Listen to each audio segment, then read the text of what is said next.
Nga, medyo kinapos lang din ulit, pero gaano ka-proud siya lang sa pinakita niyang mas magandang laban din yun? Super proud po kasi kahit gano'n yung laban namin, ginawa talaga namin kung ano sinabi ng coaches, tapos binigay namin yung best namin. Hindi ka nakalaro ng palaro final, so gaano ka ka-eager siguro na makatulong sa team mo ngayon? Super happy ko sa kanila kasi kahit ganun lang kami, kahit wala konti lang yung ano namin, nakuha pa din namin yung silver. Thankful kay God kasi tinulungan na kami. Grabe yung taas din ng laro mo talaga ngayon. Ano lang masasabi mo sa mga comments din, mga papuring pumunta sa'yo, yung kumbaga ang taas na agad ng tingin ng lakas sa'yo? Maraming salamat kasi kahit ganun yung pinakita ko sa palaro sa Shakey's, hindi kayo na sa akin na sumuporta.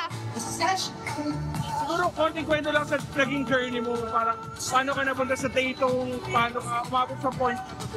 Kung elementary ko, from Mabini, nag-continue ako ng pandemic kay Sir Boy. Yung ate ko naglalaro sa Taytong, so kahit na minsan nagpupunta ako sa tour para mag-training ko. Siguro after it, graduating ka na ba? Pero yun nga, looking at the future, meron ka bang namamataan ng school or Wala pa. sa isip mo na bumuwi? Wala pa po, kasi 2 years pa ako dito, meron pa akong parang laban pa sa Taytong. So yun, siguro next year, gano'n ka na lang kagigil din na makabawi, na may 2 chances ka ba siguro makabawi?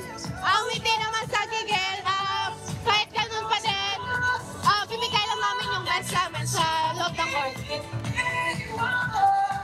Thank you. Thank you.